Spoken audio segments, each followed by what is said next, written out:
क्यों हम ढूंढ रहे हैं एलियंस को? क्यों हमें एक लोनलीनेस सी महसूस हो रही है? साइंस के हिसाब से अभी तक, आज तक, 2026 तक कोई ये हमारे पास एविडेंस नहीं है कि कहीं और एलियंस हैं। अगर एलियंस नहीं है शायद ये ज्यादा डरावनी चीज है। Could we be the aliens जो वो मूवी में दिखा रहे होते हैं? ये जो प्लॉट है एवटार, इंसान जो हैं वो एक्सप्लॉइट कर रहे हैं जो एक और प्लैनेट के ऊपर जाके। नीलान मस्क बात करते हैं कि जी मार्स के ऊपर जो है टेराफॉर्म करना है। आसानी चीज़ ये होगी, अगर हम मार्स के ऊपर हमने जाना है तो इंसानों को मॉडिफाई कर दें। चांद को हमें कॉलोनाइज करना चाहिए। क्यों? चांद के ऊपर जाना है, वो अमेरिका भी और चीन भी, वो दोनों प्लान कर रहे हैं अगले 3-4 सालों में वहां पर जाएंगे। और फिर ये सवाल होगा कि चांद किसका है। ये असम्पशन कि वो किस तरह से सोच रहे होंगे कि वो हम पर अटैक करना आ रहे हैं, या वो हमारी रिसोर्सेज चाहते हैं, या वो ये करना चाहते हैं। Fermi paradox, is that what it means that we are rare? तो वो सिविलाइजेशंस, वो लाइफ फॉर्म्स जो हमसे पुरानी हैं, उनको आज तक पूरी गैलेक्सी को कॉलोनाइज कर लेना चाहिए। ये सवाल कि क्या कहीं कोई और है या नहीं, वो डीपली कनेक्टेड है हमारे अपने ओरिजिन्स के सवालों के हिसाब से। और maybe they do know we exist, maybe उनके कैटलॉगिंग सिस्टम है। ये अगेन कार्ल सेगन का आइडिया था एनसाइक्लोपीडिया गैलेक्टिका। उनको पता है कि यार हाँ, जमीन के ऊपर वहां पर डेवलपमेंट हो रही है, अच्छा ठीक है, वहां पर अभी तो वो शुरू हुए हैं, अभी उनको टाइम लगेगा, right? I mean that's a quite possibility. जब हमारे पास ये टेक्नोलॉजी आई कि हम और जगहों पर चेक कर सकें कि कहीं और लाइफ है या नहीं, उसी वक्त हमारे पास ये टेक्नोलॉजी भी आई कि हम जो हैं वो पूरी दुनिया को तबाह कर सकें। ये जो सिविलाइजेशंस हैं, जब वो इस स्टेज तक पहुंचती हैं कि वो स्पेस ट्रैवल कर सकें, वो अपने आप को तबाह कर देती हैं, क्योंकि जो न्यूक्लियर बम है या जो हाइड्रोजन बम है वो भी बना देते हैं और वो सर्वाइव नहीं करते।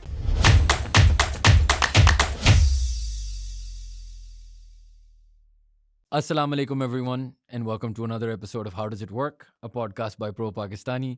We have a very interesting guest joining us from the United States, Salman Habib Saab. He's the founder and CEO of Kainat Studios. He's a professor of integrated science and humanities with a PhD in astronomy. तो पहली बात तो बहुत बहुत शुक्रिया sir, आपने हमें time दिया। शुक्रिया आपको बुलाने का, बहुत बहुत शुक्रिया।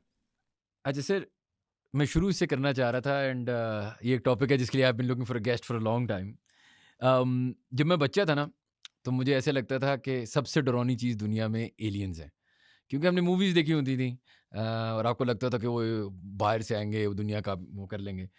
And then I started reading some things on the internet, जिससे मुझे ये ज़्यादा डर लगना शुरू हो गया कि यार अगर एलियंस नहीं है शायद ये ज़्यादा डरावनी चीज़ है। तो मैं इसी से शुरू करना चाह रहा था कि यार इतना साइंस आ गया, इतना हमने स्पेस ट्रैवल की बातें की और universe it's so big, why does it feel empty? Okay, so thank you. So पहली बात तो ये है कि ना डरे, चाहे एलियंस हैं या ना हो, लाइक यू नो। तो कायनात जो है वो वाकई बहुत बड़ी है, राइट? ये जो सवाल है कि वो हमें क्यों एम्प्टी या खाली नज़र आती है, और इसकी मेन चीज़ ये है कि हमारे पास इस वक्त जो है कोई अभी तक कोई एविडेंस नहीं है कि कहीं और ज़मीन के अलावा, ज़मीन में तो बहुत किस्म की ज़िंदगियाँ मौजूद हैं, लेकिन ज़मीन के अलावा कहीं और ज़िंदगी मौजूद है या नहीं, उसका अभी तक कोई एविडेंस नहीं है। वो जो UFOs, flying saucers, alien abductions, उन तमाम चीज़ों की दूसरी एक्सप्लेनेशंस हैं। साइंस के हिसाब से अभी तक, आज तक, 2026 तक कोई ये हमारे पास एविडेंस नहीं है कि कहीं और एलियंस हैं। तो ये तो एक पार्ट वन चीज़ है, ठीक है। फिर सवाल ये उठता है कि तो क्या कायनात में एलियंस नहीं हैं? हमारे पास एविडेंस तो कोई नहीं है, लेकिन कायनात में कोई और ज़िंदगी या एलियंस हैं या नहीं? तो मैं उसको दो हिस्सों में इस सवाल को मैं डिवाइड करूंगा। एक तो ये है कि क्या एलियंस होने चाहिए, आई मीन हमारी एक्सपेक्टेशंस क्या है, राइट? Like you know. और उसका जवाब मुख्तसरन तो ये होगा कि हम जिस चीज़ के बने में हैं, और हमसे मुराद, ये बड़ा इंपॉर्टेंट सवाल है कि हमसे क्या मुराद है। हम इंसानों की बात कर रहे हैं, हम मैमल्स की बात कर रहे हैं, हम यहाँ पर जानदारों की बात कर रहे हैं जिसमें पौधे भी शामिल हैं, हम जिंदगी की किस तरह से हम बात कर रहे हैं। तो however we look at that, right, उसमें हम किस तरह से डिफाइन करें कि ये चीज़ कॉमन है। तो अगर हम ज़िंदगी को हिसाब से देखें तो उसमें हमारे पास जो एलिमेंट्स हैं, राइट, कि हम जिस चीज़ के बने हुए हैं, carbon, hydrogen, oxygen, nitrogen, sulphur, phosphates वगैरह, लेकिन जो सबसे कॉमन एलिमेंट्स हैं वो कायनात के सबसे कॉमन एलिमेंट्स हैं। हाइड्रोजन बहुत ज़्यादा है, कार्बन बाकी एलिमेंट्स में बहुत ज़्यादा पाई जाती है, ऑक्सीजन, नाइट्रोजन वगैरह वगैरह। तो हम किसी ऐसी चीज़ से नहीं बने हुए जो बहुत ही अनहोनी है। तो लाइफ तो होनी चाहिए।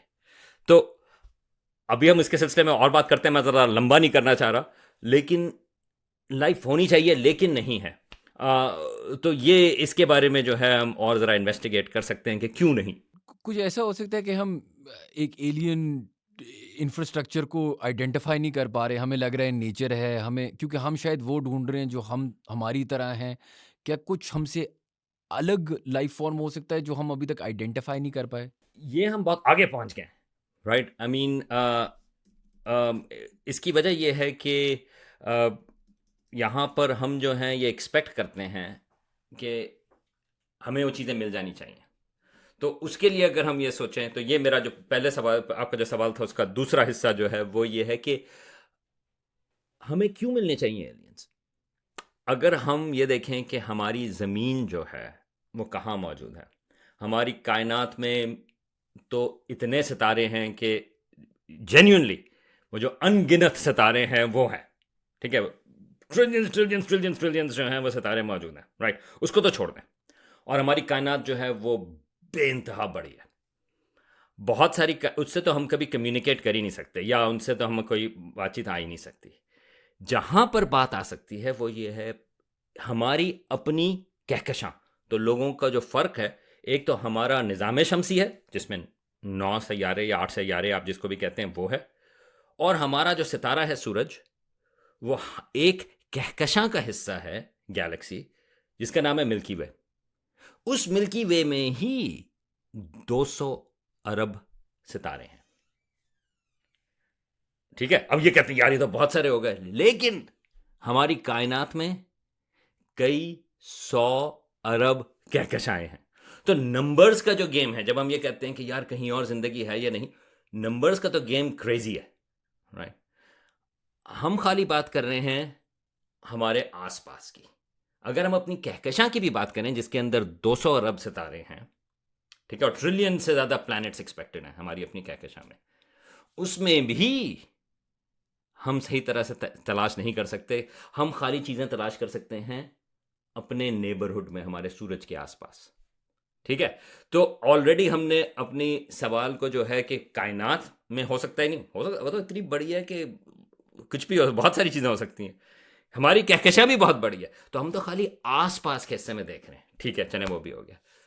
लेकिन आपका जो सवाल है, हमने कोई डिटेक्ट क्यों नहीं किया। हमें ये जो टेलीस्कोप्स हैं उनको सिर्फ 300-400 साल हुए हैं टेलीस्कोप्स इस्तेमाल करते हुए। गैलीलियो की जो टेलीस्कोप है 1609, 1608, 1609 में उसने इस्तेमाल करनी शुरू की। और टेलीस्कोप्स जो हमें साइजेस का पता चलना शुरू हुआ है बड़ी टेलीस्कोप्स का, 100 साल हुए हैं। इंसान जो है वो वो अब 100,000 साल लगा लें, 2 लाख साल लगा ले ज़मीन के ऊपर। तो टाइम फ्रेम इतना कम है जिसमें हमने तलाश करनी शुरू की है कि ये कहना कि हमें क्यों नहीं मिलने चाहिए थे, वो मेरा ख्याल है कि वो स्ट्रेच है।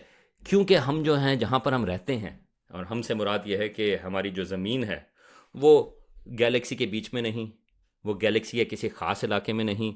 हमारी जो कहकशां है, हम उसके जो सेंटर है उससे तकरीबन 30,000 लाइट ईयर्स के फासले पर हैं। मतलब ये डिस्टेंस है लाइट ईयर्स, कि अगर आप डिस्टेंस सेंटर वाली गैलेक्सी में किसी को आप हाथ हिलाना चाहें, आप कहेंगे कि हेलो, हमारा जो हेलो है उसको 30,000 साल लगेंगे तकरीबन उस हेलो को वहां तक पहुंचने में। और वहां पर अगर कोई मौजूद हुआ वो कहेगा हाँ जी आपकी बात आ गई, उसको 30,000 साल और लगेंगे हम तक पहुंचने में। और ये तो सिर्फ हमारी अपनी कहकशां की बात है। तो हम बहुत ही एक मामूली से बाहर के हिस्से में रहते हैं।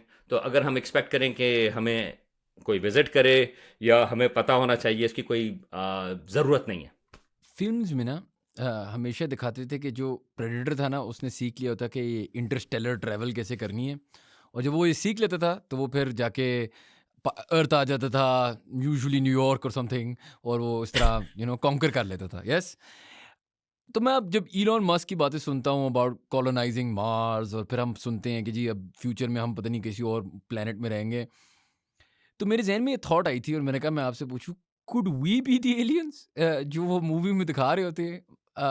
Could we be the colonisers, the evil people that show up because उनकी ज़मीन ख़राब हो गई है? वो जो फिल्म की प्लॉट है उसमें मैं सोचा था अगर हम क्लाइमेट चेंज सब कुछ इधर ख़राब हो रहा है और बात ये हो रही है दुनिया के बड़े टेक बिलियनर्स की और साइंसदानों की कि यार इस मुल्क छोड़ के एक और मुल्क जाना पड़ेगा, isn't that what the aliens were supposed to do to us?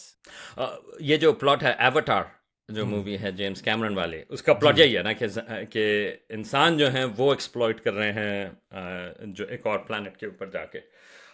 बिल्कुल, I mean it is possible, लेकिन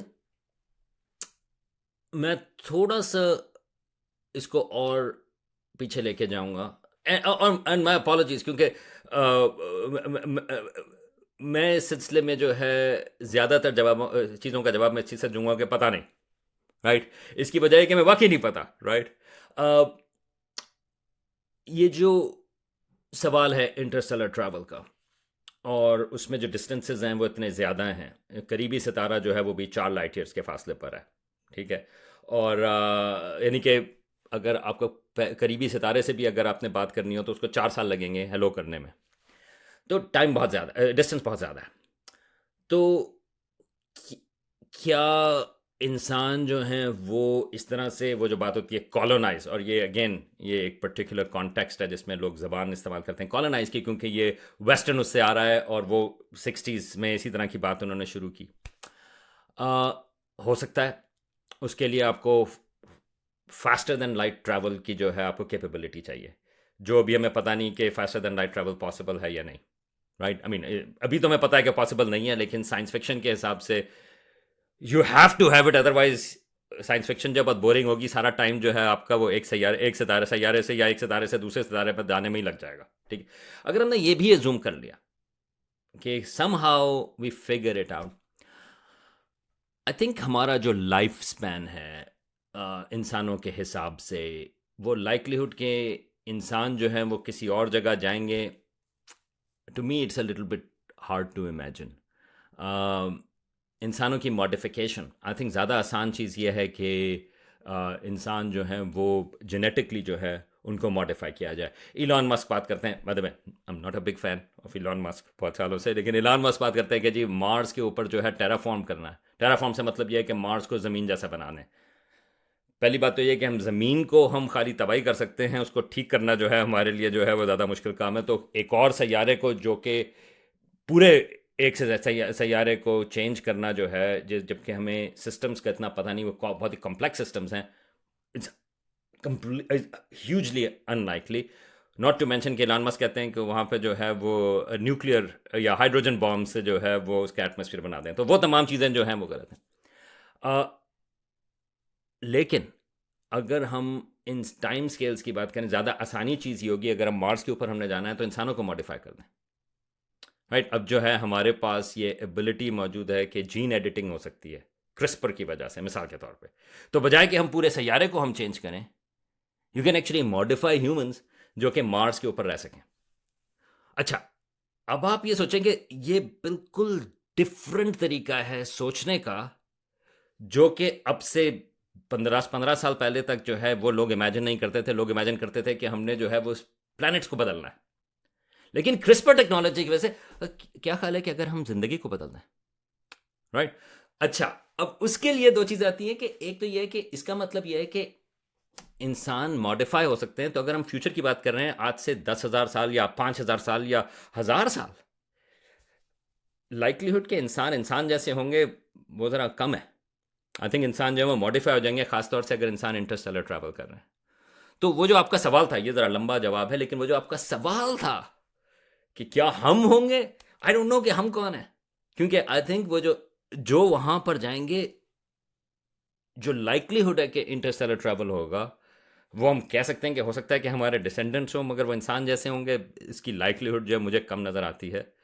और दूसरी चीज़ ये है कि क्या हम कॉलोनाइज कर देंगे? क्यों? आई मीन आई डोंट नो कि उसकी हम कर सकते हैं या नहीं, और क्योंकि और लोग भी कायनात में मौजूद हो सकते हैं जो कहेंगे कि ना आए आप, राइट? और दूसरी चीज़ ये है कि क्या हमें करना चाहिए या नहीं, राइट? तो ये दो सवाल है, एक तो ये कि क्या हम कर सकते हैं, या और मोरालिटी के हिसाब से, मॉरल्स के हिसाब से क्या हमें करना चाहिए। तो चीज़ें, और उसके बाद हमारा जवाब क्या होगा, राइट? आई मीन हम ये भी कह सकते हैं कि हमें दूसरी जगहों का जो है वो एहतियात करनी चाहिए। मेरा जो इस वक्त काम है रिसर्च का, वो काफ़ी सारा काम है चांद के बारे में। हमें जो है चांद को कॉलोनाइज करना चाहिए या नहीं, हालांकि वहां पर कोई ज़िंदगी नहीं है, मगर आई थिंक हमें उसके बारे में सोचना चाहिए कि चांद के ऊपर जो है हम चांद को किस तरह से ट्रीट करें, हमारी रिस्पॉन्सिबिलिटी जो है, हम किस किस्म की वैल्यूज चांद के ऊपर लेकर आए। तो ये मल्टीपल किस्म के सवालात हैं। साइंस फिक्शन में अक्सर बड़ा ब्लैक एंड वाइट हो जाता है, और क्योंकि उसमें आपको एक्शन चाहिए होता है, तो अक्सर जो है वो इट टर्न्स इनटू के बैटल या वॉर या थिंग्स लाइक दैट। मगर in reality I think it's a बहुत ही कॉम्प्लेक्स ये सवाल है, और ये सवाल कॉम्प्लेक्स होना चाहिए। आपने भी बात की थोड़ी देर पहले कि चाँद को हमें कॉलोनाइज़ करना चाहिए। क्यों? अगर वहाँ पे लाइफ़ नहीं है और आप इस पे काम कर रहे हैं, तो can you explain to me in layman terms कि क्या हम्म, क्या फ़ायदा होगा हमें? ये बड़ा अहम सवाल है। इसकी वजह चांद के सिलसिले में, इसकी वजह ये है कि ये तो आज कल में होने वाला है, और आजकल से मुराद ये है कि अगले 2-3 सालों में चांद के ऊपर बेइंतहा एक्टिविटी होगी। ऑलरेडी अमेरिका का एक मिशन है जो फरवरी में जाएगा, आर्टेमिस 2 के नाम से। वो लैंड नहीं करेगा, वो क्रू मिशन है जो कि वहाँ से ऑर्बिट करके वापस आ जाएगा, और ख्याल ये है कि अगले साल जो है वो क्रूड मिशन लैंड करेगा। चीन जो है उसके अपनी लैंडिंग का वहाँ पर प्लान है 2030 से पहले। सब लोगों का ख्याल है कि 2028 वगैरह तक जो है वो वहाँ पर इंसानों को दोबारा से लैंड कर जाएगा। तो अगेन 1960s में 69 में अपोलो 11 लैंड किया, और उसके बाद 1972 तक जो है वो अपोलो 17 तक के मिशंस थे। अपोलो 13 ने लैंड नहीं किया था, लेकिन बाकी मिशंस जो है वहाँ पर गए। वो जो 60s में जो चांद पर जा रहे थे लोग, उसका जो कॉन्टेक्स्ट थी वो कोल्ड वॉर थी। वो अमेरिका और सोवियत यूनियन के दरमियान उस वक्त की कि कौन ये बता सकता है कि हमारी टेक्नोलॉजी बेहतर है, हम ऊपर जा सकते हैं, राइट? ये उसकी बेसिकली उसकी जंग थी। आपके पास अगर बहुत सारे पैसे हों और आपके पास रॉकेट्स हों, आप जा सकते हैं उस वक्त। उस क्योंकि कोल्ड वॉर एक लिहाज से अहम थी अमेरिका के लिए, सोवियत यूनियन के लिए, तो उन्होंने बहुत सारे पैसे लगाए और वहाँ पहुँच गए। लेकिन कोई ज़्यादा जस्टिफिकेशन नहीं थी कि चांद पर जाकर क्या करें, है। इनफैक्ट अगर आपका ख्याल है कि अगर वो व्यू होता है, और मैं जब पल पढ़ रहा था, तो अपोलो प्रोग्राम जो है वो एक था कि ज़बरदस्त प्रोग्राम था वहाँ पर जाने का, और आप जो है साइंस के हिसाब से। लेकिन असल में खाली एक साइंसदान जो है, ये बहुत सारे मिशंस गए वहाँ पर, अपोलो 11, 12, 14, 15, 16, 17, ये सारे जो है वहाँ पर लैंड किए।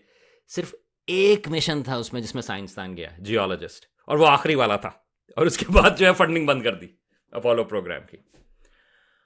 अब सूरत हाल फ़र्क है, और वो इसलिए है कि अब चीन और America basically they are the leading it. वो वहाँ पर परमानेंट बेस बनाना चाहते हैं, और कि वहाँ पर अब अगर जाएं चांद के ऊपर, तो वहाँ पर आप एक स्टेशन इस्टेब्लिश करें, जिस तरह मिसाल के तौर पे एंटार्क्टिका में है, जहाँ पर रहना मुश्किल है। चांद के ऊपर रहना आसान नहीं है, रहना मुश्किल है, लेकिन वहाँ पर एक परमानेंट बेस हो। अब जो अगला सवाल है कि बेस क्यों हो, क्या करेंगे, ये कॉम्प्लिकेटेड है, क्योंकि अभी पता नहीं, बहुत सारे ख्यालात हैं। एक तो ये है कि वो चांद जो है उसको यूज़ कर सकते हैं मार्स पर जाने के लिए। अभी आपने जो एलॉन मस्क का भी जिक्र किया था, तो चांद की ग्रेविटी कम है। लोगों का ख्याल होता है कि ग्रेविटी नहीं है उधर, नहीं, चांद पर ग्रेविटी है, लेकिन वो ज़मीन से 1/6 है। अच्छा।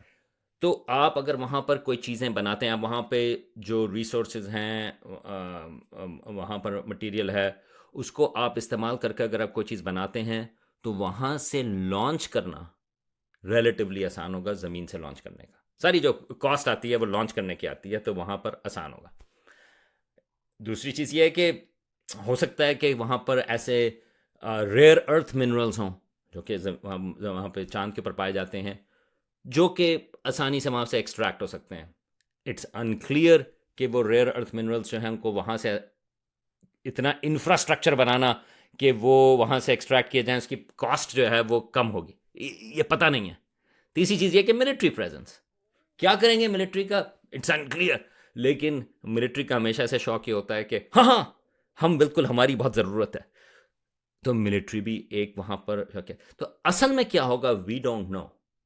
लेकिन ये जो चांद के ऊपर जाना है, वो अमेरिका भी और चीन भी, वो दोनों प्लान कर रहे हैं अगले 3-4 सालों में वहां पर जाएंगे। और फिर ये सवाल होगा कि चांद किसका है, और वो जो सवाल है वो अनक्लियर है, क्योंकि वाहिद ट्रीटी वो 1960s की है, वो आउटर स्पेस ट्रीटी, वो कहती है कि कोई चीज़ जो है वो कोई स्पेस में वो कोई कंट्री जो है वो ओन नहीं कर सकती। लेकिन लोग उसके ऊपर पुश बैक कर रहे हैं। तो ये, लेकिन मेरे लिहाज से ये जो हम जहाँ से हमारी बातचीत शुरू हुई, इसमें एक और बहुत बड़ा सवाल है कि हमें चांद को किस तरह से ट्रीट करना चाहिए। वहाँ पर मिनरल्स मौजूद हैं, क्या हमें हक है कि हम चांद को जो है इन्वायरमेंटली डिग्रेड कर लें, क्या हमें डिग्रेड करना चाहिए या नहीं, ये सवाल है। इसका जवाब जो है वो इंसानियत को देना चाहिए। पता करें कि हमारी वैल्यूज़ क्या हैं, रादर दैन के 4-5 लोग इलॉन मस्क जैसे या अमेरिका चीन जो है वो डिसाइड कर रहा हो। तो ये बड़ा सवाल है कि इंसानियत के लिए, क्योंकि चांद एक दफ़ा हमने स्टेप ले लिया, हमने वैल्यू सेट कर दी, तो वो फिर फ्यूचर में ये जो आप कह रहे थे कि हम कहीं और जाकर जो है कॉलोनाइज करेंगे, बल यहाँ से शुरू होगी ना, चांद से बात शुरू होगी। तो इसलिए चांद जो है वो अहम है। वैल्यूज़ तो हमारी आई थिंक कुछ पिछले 1-2 साल में काफ़ी क्लियर हो गई हैं कि कितनी हैं और कितनी नहीं हैं। अम, सवाल मेरा ये है कि आप अभी जो बातें कर रहे हैं, once once you have control whether that's China और अमेरिका, अगर आपने सॉर्ट ऑफ मून पे कंट्रोल ले लिया, फ्यूचर का कंट्रोल ले लिया, मिनरल्स का कंट्रोल ले लिया, तो obviously that cements your power. और ऑब्वियसली एक आर्गुमेंट ये भी है कि अगर एक मुल्क सारे पैसे लगा रहा है जाने के लिए, तो उसका क्या बनता है, ये वो। लेकिन to the point I was talking about earlier, आपने अभी चांद की बात की, एंड काफ़ी इंटरेस्टिंग है कि लोग अगर वहाँ पे जाके सॉर्ट ऑफ उसको कॉलोनाइज करें या जो भी करें। और क्या आपको लगता है कभी फ्यूचर में ऐसा टाइम आएगा कि यू नो डराने के लिए, कभी कभार मैं सोचता हूँ ना, जिस तरह आपने बिल्कुल हमारी पॉडकास्ट की शुरू में बात हुई यूएफओज के बारे में, और आपने कहा यार ये दे नॉट ट्रू, क्या कभी ऐसे होगा कि ये एक एक्सटेंसेंशियल व्हाटएवर थ्रेट हम पे जब फील होगा, तो वो थ्रेट जो है वो शायद, क्योंकि मैं जिस तरह मैंने आपको बात की है ना, हमारी वैल्यूज़ पे तो ख़ास बिलीफ नहीं रखता इंसानों पे। लेकिन चलें, अगर आप मेरे से हाइपोथेसाइज़ करें मेरे साथ कि यार क्या इसका फ़ायदा उठाया जा सकता है? क्या हमें डराया जा सकता है कि वो जी एक बिग बैड एनिमी आ रहा है जो इस मुल्क दुनिया के बाहर का है? क्योंकि that would unite a lot of us and may be avoid future Wars. हाँ, तो ये भी एक प्रेमिस है जो साइंस फिक्शन ने एक्सप्लोर किया है मुख्तलिफ चीज़ों में, और उसके मुख्तलिफ जवाबात हैं। एक तो ये है कि हो सकता है कि वो यूनाइट कर दे, लेकिन ये भी हो सकता है कि वो हमें डिवाइड कर दे, और राइट। तो मुख्तलिफ किस्म के सिनारियोज़ हैं उस सिलसिले में। अम, मेरा जहाँ तक ख्याल है कि so let me go to a really big question, right. I mean ये तो चीज़ें हैं कि अच्छा अगर वो आते हैं तो हम किस तरह से रिएक्ट करेंगे, और ज़्यादातर साइंस फिक्शन, ज़्यादातर इस चीज़ों के बारे में सोचना जो है वो इंसानियत के बारे में होता है। उसकी आप जो कि हम किस तरह से इमेजिन करें कि क्या चीज़ हो सकती है। लेकिन मैं इस एक और बड़े सारे सवाल का उठाता हूँ कि हम ये क्यों इमेजिन करते हैं कि एलियंस जो हैं वो उसी तरह की मोटिवेशंस होंगी जिस तरह की इंसानों की हैं, राइट। आई मीन हम ये किस तरह से हम जब सोचते हैं एलियंस के बारे में, और ये सबसे बड़ी चीज़ है कि हम लिमिटेड हैं ज़मीन के हिसाब से, क्योंकि हमारी पूरी जो हिस्ट्री है, तारीख़ है इंसानों की, वो ज़मीन से वाबस्ता है। हम जब सोचते हैं हमारा जो, क्योंकि हम एवोल्यूशन के ज़रिए हम सारे जो हैं वो कनेक्टेड हैं यहाँ पर ज़मीन के ऊपर, हमारी जो पूरी डेवलपमेंट है वो ज़मीन के ऊपर है। तो हमारे पास कोई और मिसाल नहीं है ज़मीन के ऊपर कि हम कह सकें कि फॉरगेट अबाउट के इंटेलिजेंट लाइफ, हमारे पास कोई ये मिसाल नहीं है कोई और ज़िंदगी कैसे हो सकती है, क्योंकि हमारे पास जो तमाम ज़िंदगी की मिसालें हैं वो लिंक्ड हैं डीएनए से, जो मॉलिक्यूल है, जो ज़िंदगी का मॉलिक्यूल है। हमारे पास तो कोई एक ऐसा मॉलिक्यूल नहीं जो ज़िंदगी का कोई एविडेंस नहीं जो डीएनए बेस्ड ना हो, राइट। और फिर ये जो सवाल है कि इंटेलिजेंट लाइफ, ये जो आप सारे सवाल हैं कि क्या कोई आ सकता है, उसमें आप ये असूम कर रहे हैं कि पहली बात तो ये है कि लाइफ जो है वो इंटेलिजेंट हुई कहीं और फिर उसने टेक्नोलॉजी बनाई, और फिर वो टेक्नोलॉजी लेकर जो है वो यहाँ पर आए। और रिमेंबर कि हम जो हैं वो एक आम से इलाके में बाहर की तरफ, मिल्की वे की तरफ है। मतलब यह है कि अगर आपने कहीं जाना हो तो आप हमारे इलाके में नहीं आएंगे, क्योंकि ये बहुत ही आम सा इलाका है, बेकार सा इलाका है गैलेक्सी के बाहर की तरफ। हम एक टूटे हुए स्पायरल आर्म के ऊपर हैं। हमारी गैलेक्सी के जो सितारे हैं उसमें से भी जो एक छोटा सा एक स्पायरल आर्म है जो टूटा हुआ है, वहाँ के ऊपर हम पाए जाते हैं। ज़मीन, हमारा निज़ाम शमसी, हमारा सूरज जो है, तो क्यों आएंगे वो इधर? तो वो तो खैर और बहुत सारे सवाल है कि वो हमें क्यों घास डालेंगे।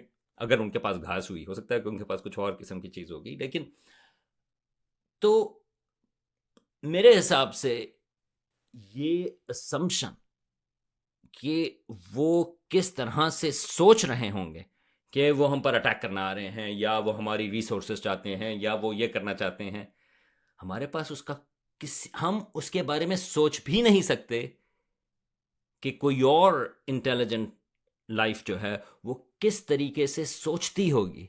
क्योंकि जब आप इंटेंशंस की बात कर रहे हैं कि वो उनको रिसोर्सेज चाहिए, या वो हम पर अटैक करना चाहते हैं, या हमें कॉलोनाइज करना चाहते हैं, अब आप बायोलॉजी के बाद अब आप सोशियोलॉजी के ऊपर आ गए, साइकोलॉजी के ऊपर आ गए, क्योंकि आप ये कह रहे हैं कि उनकी इंटेंशंस ये होंगी, वो ये चाहते होंगे। हम तो ये भी नहीं इमेजिन कर सकते कि उनकी ज़िंदगी किस किस्म की होगी, लेट अलोन के उनके अपने सैयारे के ऊपर जो पूरी हिस्ट्री है उनकी एवोल्यूशन की, वो कैसी चली होगी। तो हम ऐसे हैं, क्या हम इमेजिन कर सकते हैं कि बाकी भी ऐसे होंगे?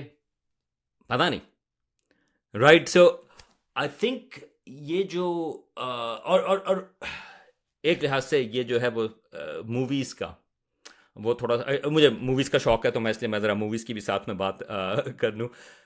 तो एक लिहाज से ये ज़रा प्रॉब्लम्स पैदा कर देता है, क्योंकि अगर मैं मूवीज़ देख रहे हूँ तो कहते हैं यार ये सिनेरियो जो है वो लाइकली नहीं।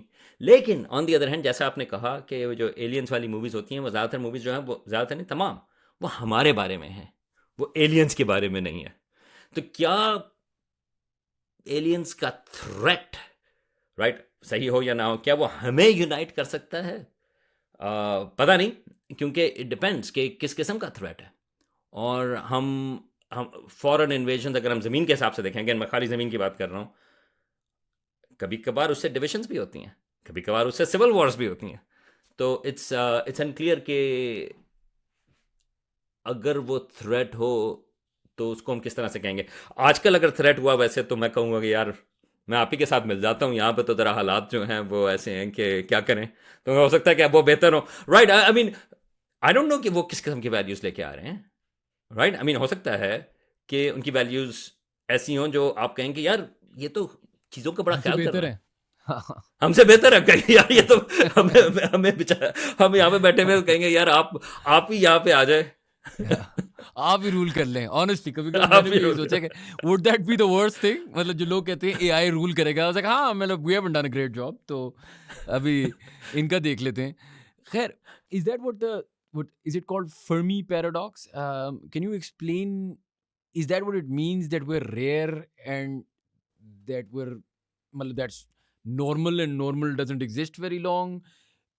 Explain the concept, मतलब बहुत layman terms में अगर आप मुझे लेके जाएं through this, the Fermi paradox and then the sort of great filter. Right. So Fermi's paradox, वो एक फिजिसिस्ट थे इटालियन, एनरिको फर्मी। तो मेरे लिए वो एक अमेजिंग चीज़ है कि उन्होंने ख्याल ही आता है, जो स्टोरी है कि वो लंच के ऊपर बैठे हुए थे और वहाँ पर उन्होंने सवाल उठाए, 1950 की बात है, ठीक है ना, 1950 की, कि उन्होंने पूछा यार वेयर इज़ एवरीबॉडी, किधर हैं लोग, राइट। और ये बड़ा एक सिंपल सा सवाल नज़र आता है कि किधर है एवरीबॉडी, राइट? वो एलियंस के, वो इंटेलिजेंट टाइप की बात कर रहे हैं। सो देखें, कॉन्टेक्स्ट बड़ी इंपॉर्टेंट है, क्योंकि 1950s की हम बात कर रहे हैं। तो उस वक्त आप सोच सकते हैं कि टेक्नोलॉजी जो है, वर्ल्ड वॉर टू ख़त्म हुई है, टेक्नोलॉजी अहम है, मुख्तलिफ चीज़ें डेवलप हो रही हैं, स्पेस एज अभी शुरू होने वाली है एक लिहाज से। स्पटनिक जो है वो दैट वाज 1957, लेकिन रॉकेट्स की ऑलरेडी बात हो रही है। तो जो फर्मी का सवाल था वो ये था कि अगर हमारी टेक्नोलॉजी जिस तरह से ज़मीन के ऊपर डेवलप हुई है, और मिसाल के तौर पे कि अभी हमने रॉकेट्स बनाने शुरू किए 20th सेंचुरी के शुरू में, और 50s में ऑलरेडी उस वक्त लग रहा था कि कुछ अरसे के बाद जो है वो स्पेस में सैटेलाइट जाएगा। ख्याल था कि उससे 10-15 सालों के बाद जो है हम चांद पर जाएंगे, and which we did actually, like 20 सालों में। और उसके बाद हम जो है वो मार्स के ऊपर जाएंगे, क्योंकि वी कैन डू इट। एक असम्पशन है कि एक लिहाज से आपकी प्रोग्रेस जो है वो चलती चली जाएगी, और अगर उस प्रोग्रेस में ये एक्सपेंशन जो है वो नज़र आ रही है कि आज हम ज़मीन के ऊपर हैं, फिर हमारे सैटेलाइट्स गए, फिर हम चांद पर गए, फिर हम मार्स पर गए, फिर मार्स के बाद आगे चले जाएंगे। तो यू कैन इमेजिन कि हम उस स्पीड कितनी, यानी कि हम 50 सालों में सोलर सिस्टम को हम कॉलोनाइज कर लेंगे। अगर हम उसी हिसाब से चलते चले जाएं तो इवन बगैर स्पीड ऑफ लाइट से एक्सपेंशन के, उसमें भी, उसके बगैर भी 1000 साल लगेंगे। उसमें हम जो हैं वो नियरेस्ट स्टार्स तक, आसपास के सितारों को कॉलोनाइज कर देंगे। कुछ हजार सालों में हम और बाहर हो जाएंगे। तो क्योंकि कायनात जो है वो तो 13 अरब साल पुरानी है। अगर स्पीसीज जो इंटेलिजेंट होते हैं वो इतनी तेजी से एक्सपैंड कर सकते हैं, यानी कि कुछ हजार सालों में, कुछ लाख साल भी दे दें, राइट, जिसमें आप गैलेक्सी को कॉलोनाइज कर सकते हैं, कुछ मिलियन साल भी दे दें, 10 बिलियन साल दे दें, जिसमें अगर हमारी ये एक्सपेंशन रेट चलती रहेगी तो हम पूरी गैलेक्सी को कॉलोनाइज कर सकते हैं। ठीक है, ये एक हमारी अपनी प्रोग्रेस, जमीन के इंसानों की प्रोग्रेस के हिसाब से आप सोच सकते हैं।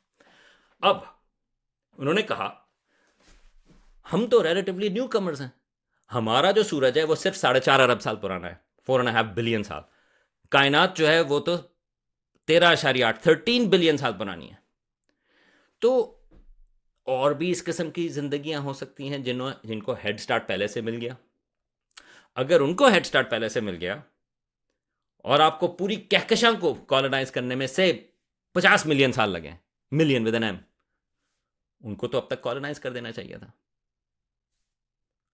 राइट? अगर हम आज से शुरू करके कॉलोनाइज कर सकते हैं 50 मिलियन सालों में, तो और बहुत सारी सिविलाइजेशन जो हैं जो हमसे पुरानी हैं, उनके पास तो टाइम, वो तो शुरू पहले किया, तो वो कहाँ है? हमारे पास उनका एविडेंस क्यों नहीं?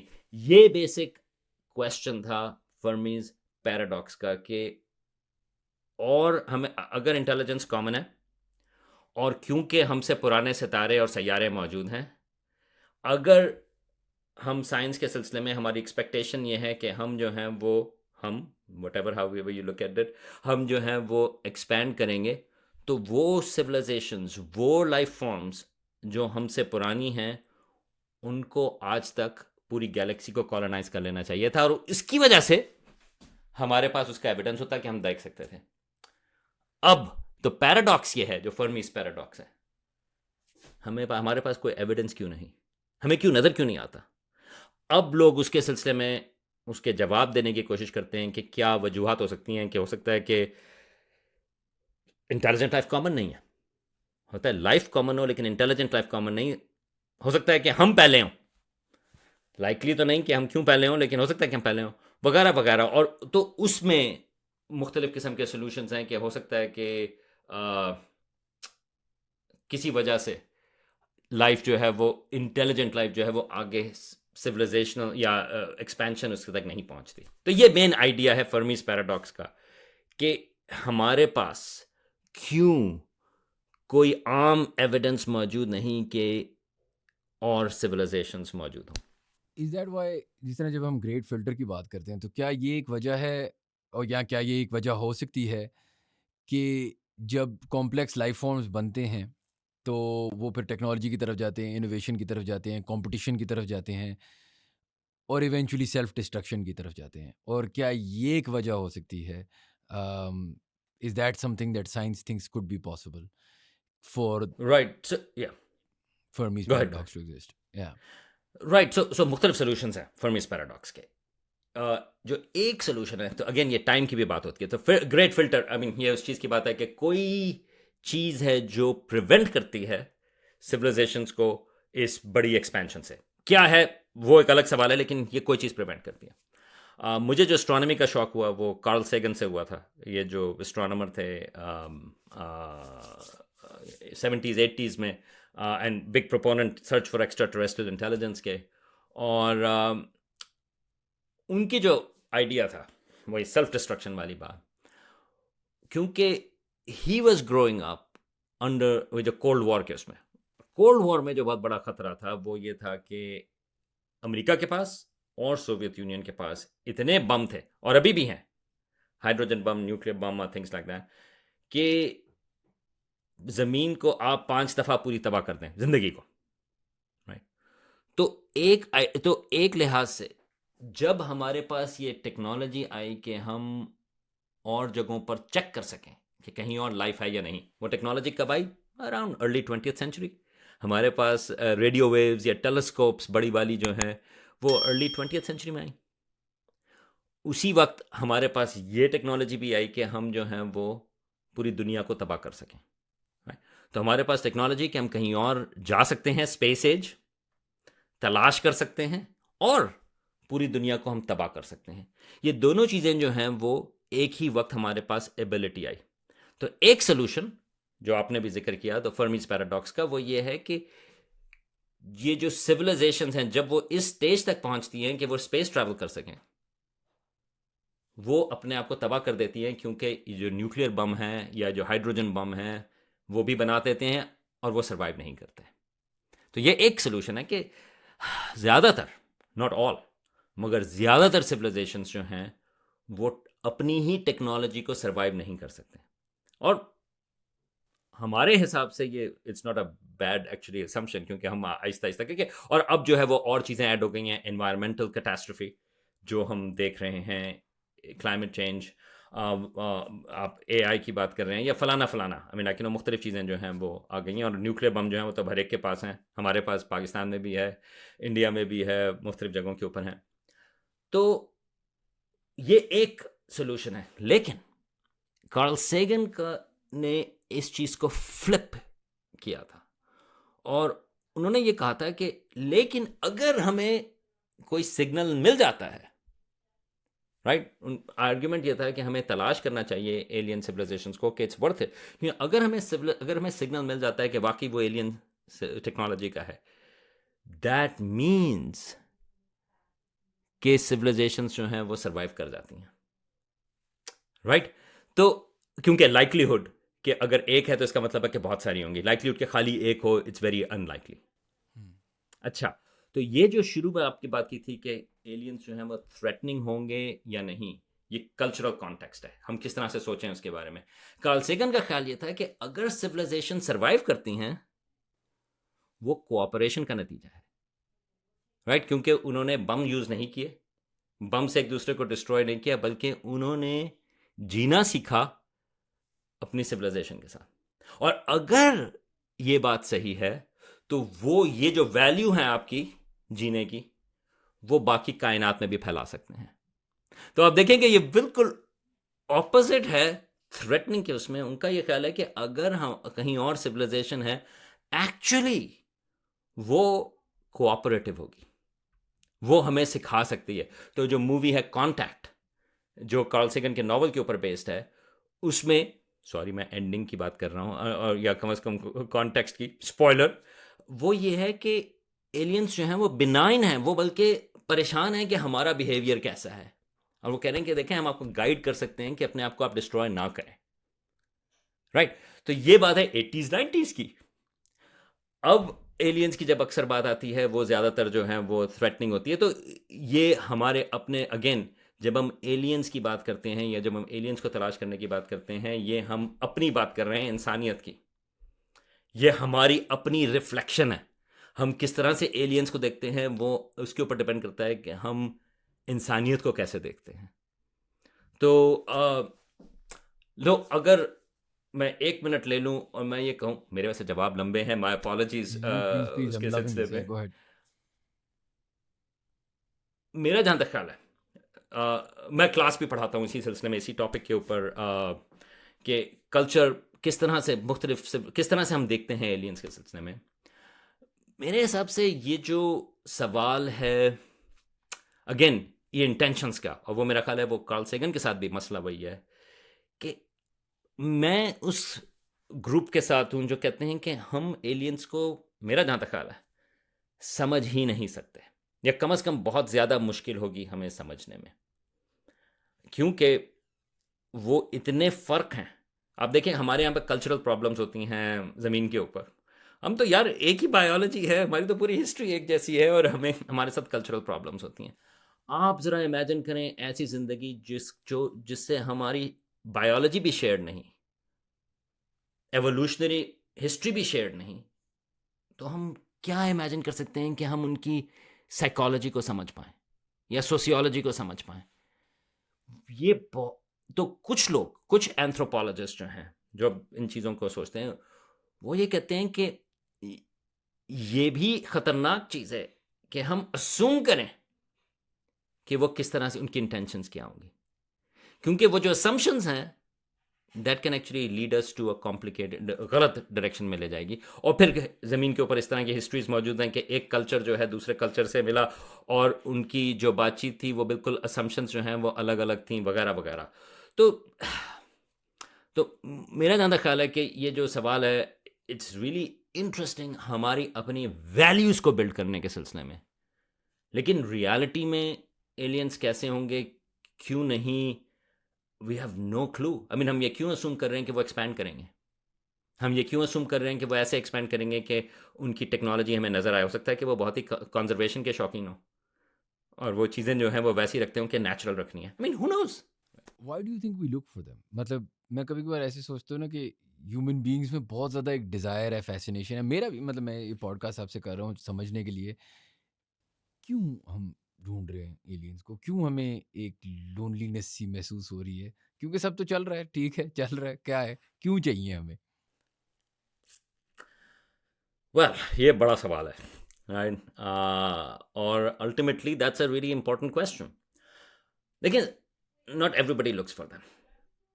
पहली बात तो ये है कि डिवर्सिटी है, लाइक यू नो, और यही चीज़, और हम जब इमेजिन करते हैं कि एलियन कैसे होंगे, वो भी डिवर्स व्यूज हैं। लेकिन हम तलाश करते हैं, राइट? एक तो चीज़ ये है कि इंसान, अगेन मैं ब्रॉडर इंसानियत की बात करता हूँ, हमारे पास कुछ सवाल होते हैं ऑरिजिन्स के। हम यहाँ पे क्यों मौजूद हैं, कैसे मौजूद हैं? तो आप उसको, रिलीजियस आंसर भी है आपके पास, साइंस का भी आंसर है, various ways of answering that question. Personal origins भी हो सकती हैं, लाइक यू नो, क्या पैदा हुए, राइट? ये सवाल जो हैं वो इंसानियत हमेशा से उठाते हैं। एंड यू कैन इमेजिन कि हम आसमान की तरफ देखते हैं और कहते हैं कि अच्छा, सितारे मौजूद हैं, अच्छा हमारा सूरज क्यों है, क्यों मौजूद है, ये कैसे है? ये हमारे पास एक क्यूरियोसिटी जो है वो एक इनेट, एक लिहाज से इंसानों की या प्राइमेट्स की, चिंपैंजीज और एप्स वगैरह वो भी करते हैं, डॉल्फिन्स और whales, I mean they are very curious as well. So multiple levels हैं क्यूरियोसिटी के। तो जब क्यूरियस होते हैं तो आप ये सवाल उठाते हैं कि हम कहाँ से आए, क्यों आए, ये वगैरह वगैरह। आई थिंक ये जो सवाल है कि क्या कोई और है या नहीं, it's part of that, right? I mean, एक लिहाज से अगर कोई और लाइफ मौजूद है या कोई और इंटेलिजेंस मौजूद है, एक लिहाज से वो रोशनी डालती है हमारे अपने ऊपर। मेरे लिहाज से ये जो सवाल है कि क्या कहीं और कोई ज़िंदगी है या नहीं, अगर हमें ज़िंदगी मिल जाती है, that's a hugely important discovery, by far दुनिया की सबसे इंपॉर्टेंट डिस्कवरी होगी। क्यों? हमारे पास ओरिजिन्स के बहुत सारे सवाल हैं। ज़िंदगी कैसे बनी, ज़िंदगी कैसे इवॉल्व हुई, ज़िंदगी, इंटेलिजेंस कैसी है, इंटेलिजेंस की डेफिनेशन क्या है। अगर आपको कोई सिग्नल भी मिलता है, लाइक यू नो कि, और हमें पता है कि वाकई कि वो जो है वो एलियन सिविलाइजेशन से है सिग्नल, हमें पता है कि वो टेक्नोलॉजी है, इमीडिएटली बहुत सारे आपकी जो प्रोबेबिलिटीज़ हैं कि क्या कहीं और ज़िंदगी हो सकती है, किसी और किस्म की ज़िंदगी हो सकती है, दे इमीडिएटली कोलैप्स।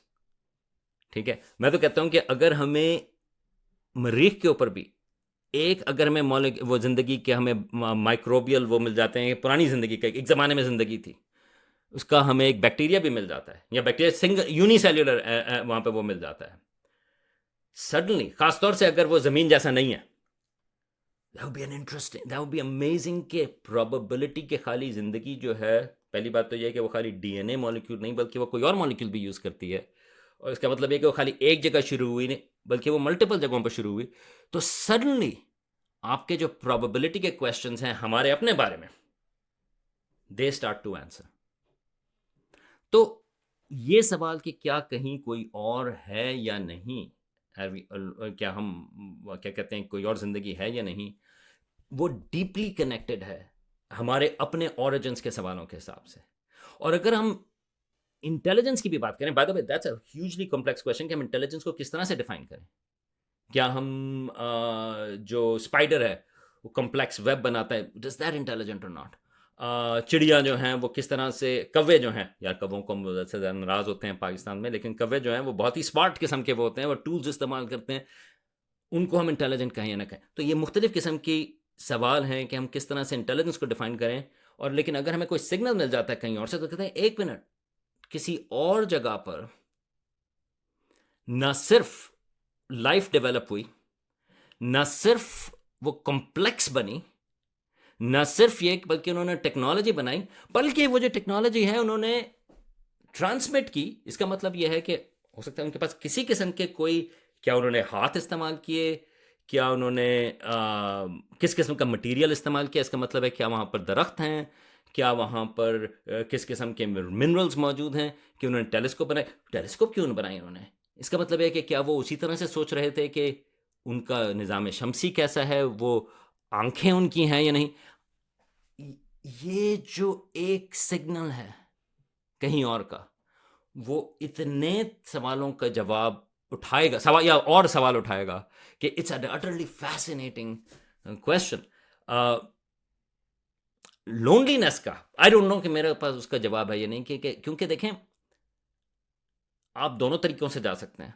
ठीक है कि अच्छी चीज़ है यार, I mean I would rather say, rather than loneliness I would use the word alone.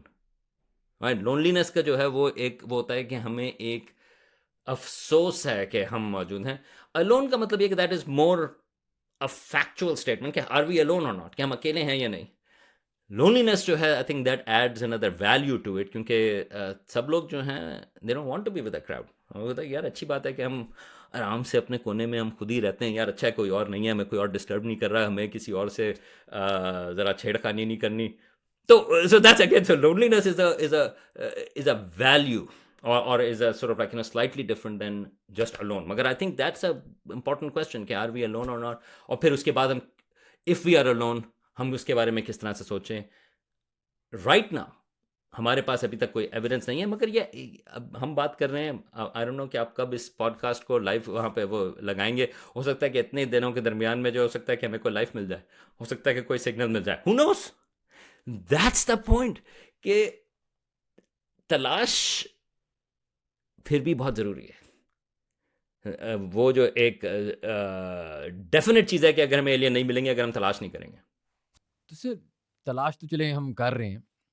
मेरा एक आखिरी सवाल आपसे ये है, मतलब कीप इन माइंड मैं कोई बहुत रिलीजियस आदमी नहीं हूँ, लेकिन जब मैं ये चीज़ें पढ़ता हूँ और मैं ये देखता हूँ, अच्छा जी दुनिया वर्ल्ड वॉर 3 की तरफ जा रही है, न्यूक्लियर बॉम्ब्स की बात हो रही है, क्लाइमेट चेंज की बात हो रही है, ये कॉन्वर्सेशन हो रही है कि क्यों हम अकेले हैं, या फिर ये भी कॉन्वर्सेशन हो रही है कि अगर हम अकेले हैं शायद वो हम उनको रीड नहीं कर पा रहे, वो हमें रीड नहीं कर पा रहे।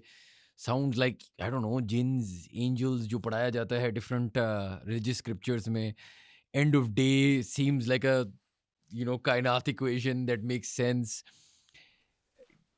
मतलब मैं आपको पर्सनली अगर पूछूं कि अ लॉट ऑफ दिस क्या सिमिलर नहीं है to religious teachings of all religions, be that Christianity और इस्लाम और whatever it is, there are parallels there. अब वो पैरेलल्स अगर एक साइंटिफिक बंदा कहे तो वो कोइंसिडेंस हैं, या वो साइंस हैं if you are a religious person, because a lot of this seems to be similar, और मे बी दैट्स मी.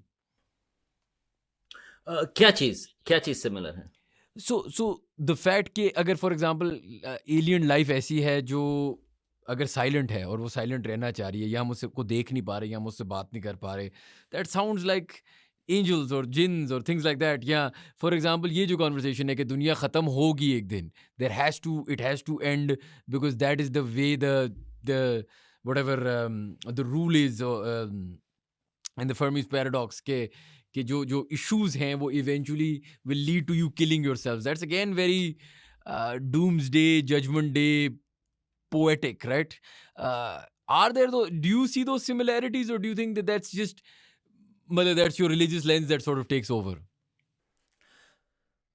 देखें, द वे जिस तरह से मैं इसका जवाब दूंगा वो ये है कि रिलीजियस एक्सप्लेनेशंस जो हैं वो रिलीजियस एक्सप्लेनेशंस हैं. मतलब ये है कि आई मीन आई थिंक उनकी अपनी जगह है, और I think it makes sense with in a context, right. और अगेन हर रिलीजन जो है, मुख्तलिफ रिलीजन्स की भी मुख्तलिफ चीज़ें होती हैं. हिंदुज़म में फ़र्क है, साइकिल्स हैं, या लाइक यू नो कैटास्ट्रफी वगैरह कुछ में आती है कुछ में नहीं आती, मगर उनकी अपनी जगह है, क्योंकि उसका काम जो है वो एक और तरीके से वो चीज़ों को एक्सप्लेन कर रहा है.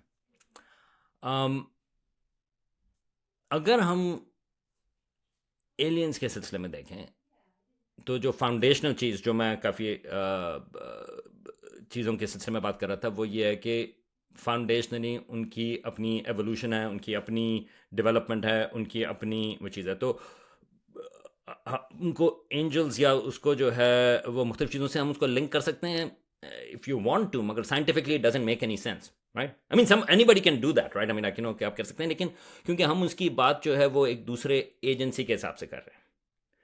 ये चीज़ तो आप किसी चीज़ को भी कह सकते हैं कि well that becomes an angel, right. I mean क्योंकि हमने बात की कि वो इनफैक्ट जो मेरा एक जो मैं चीज़ कह रहा था वो कि हम इंटेलिजेंट लाइफ जो है उसको हम इमेजिन ही नहीं कर सकते वो किस तरह से सोच रहे होंगे, राइट. तो ये assume करना कि वो एक तरीके के हैं, that again it creates the same problem, right. अगर हम उनको कहेंगे नहीं, लेकिन हमने उसको कोलैप्स कर दिया कि नहीं वो एंजल्स हैं, तो it creates a similar kind of problem. तो same thing with destruction as well. हम जो हैं वो ज़मीन की डिस्ट्रक्शन की बात कर रहे हैं, लेकिन रिलीजियसली ऑफ्टन टाइम्स बात होती है पूरी ज़मीन की, वो कि हमारा सूरज के डिस्ट्रक्शन जो है, या सूरज जो है बड़ा होगा, ये वो. तो मेरे लिए ऐसे वो पैरेलल स्टोरीज़ हैं, वो मुख्तलिफ किस्म की एक्सप्लेनेशंस हैं. लेकिन ये जो एलियंस वाला सवाल है, और समटाइम्स हम चीज़ों को कॉमन इस हिसाब से भी देखते हैं क्योंकि हम सारे इंसान हैं, राइट. आई मीन रिलीजन्स जो हैं वो सारे इसी ज़मीन के ऊपर हैं, तो उनकी इंटरप्रिटेशन जो है, एंड अगेन वो भी इंसान ही कर रहे हैं कि वो किस तरीके से मुख्तलिफ किताबें जो हैं उनको किस तरह से इंटरप्रेट किया जाए, उनको किस तरह से देखा जाए, वो भी इंसान कर रहे हैं. तो देयर इज़ अ कनेक्शन. अगर हमें पैरेलल चीज़ें नज़र आती हैं, उसकी वजह यह है कि हम उन चीज़ों को इंटरप्रेट कर रहे हैं, चाहे आप एलियंस की बात कर रहे हो, चाहे आप रिलीजियस उसमें बात कर रहे हो, चाहे आप एंजल्स की बात कर रहे हो. तो यू कैन सी के क्योंकि कंसर्न्स एक ही किस्म के हैं, हमारे पास जवाब नहीं है, राइट. आई मीन वो जो आपका ओरिजिनल सवाल था कि क्यों नहीं है एलियंस, वेल पता नहीं, राइट. आई मीन मेरा जो आई मीन मैं आपको अपना ओपिनियन दे सकता हूँ. मेरा ओपिनियन ये है कि यहाँ पर हम एक कोने के ऊपर एक ऊंचे आम से एक वहाँ पे सितारे के ऊपर वहाँ उसके ऑर्बिट कर रहे हैं.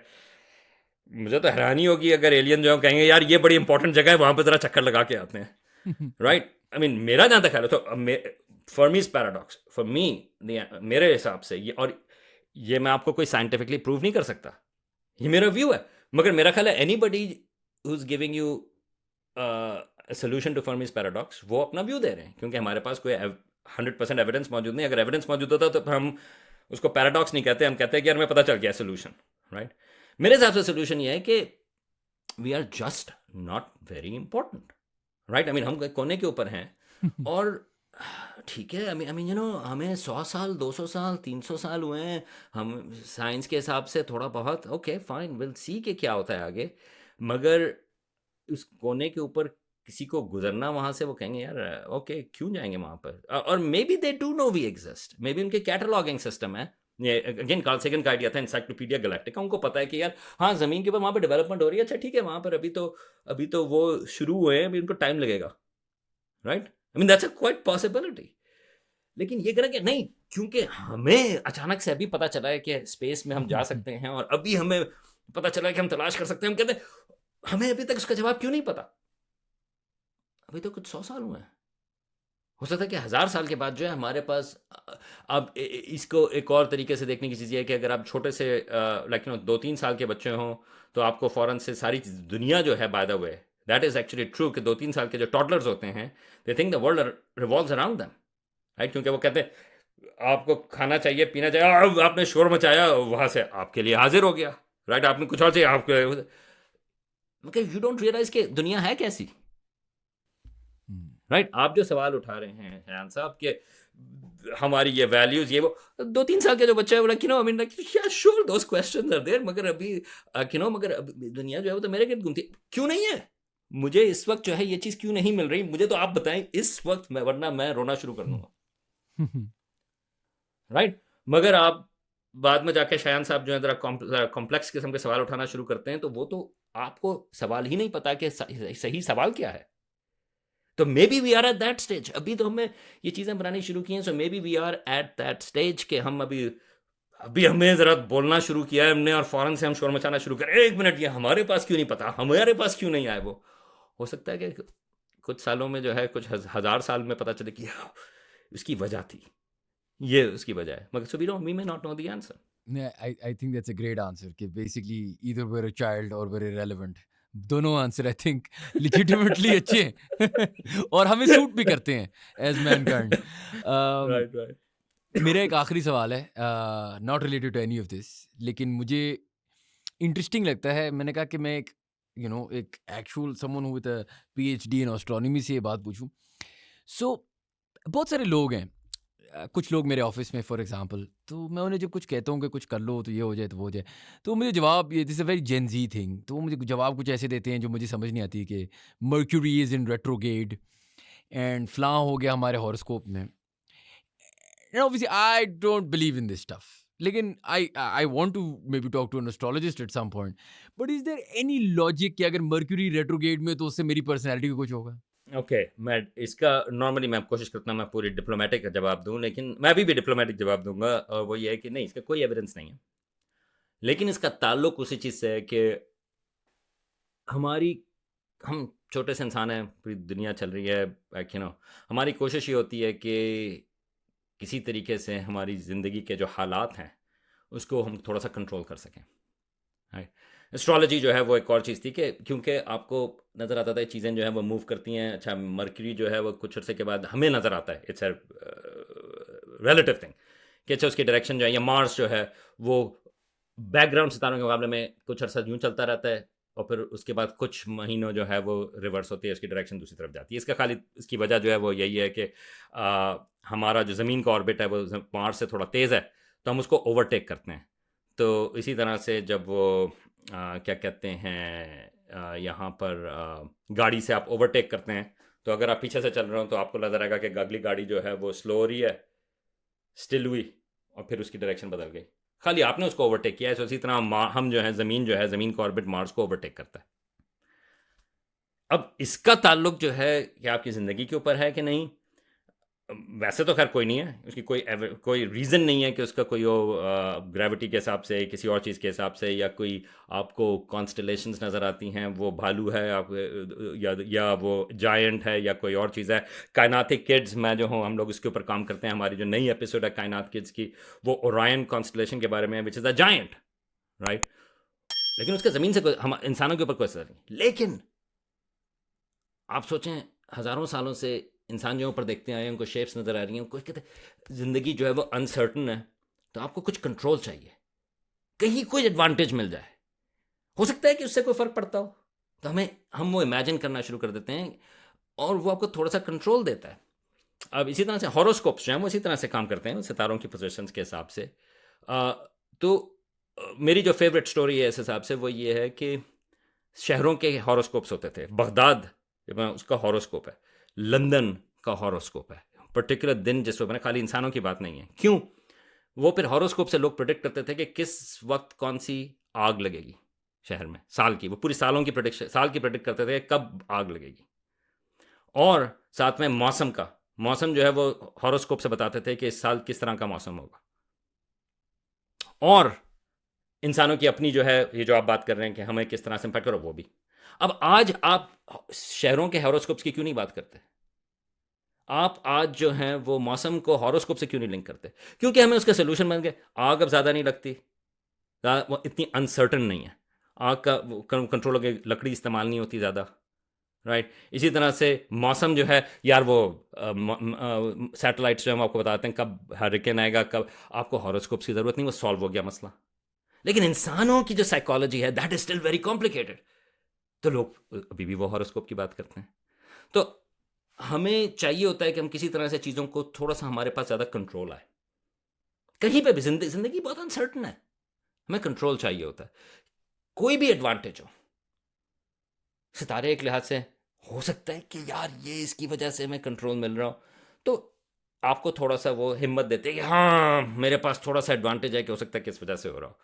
तो जिन चीज़ों का हमें एक्चुअल में जवाब मिल जाता है, उनके सिलसिले में हम हॉरोस्कोप इस्तेमाल करना बंद कर देते हैं। जिनके सिलसिले में नहीं मिलता वो हम इस्तेमाल कर रहे होते हैं। Perfect. I think that's a great explanation.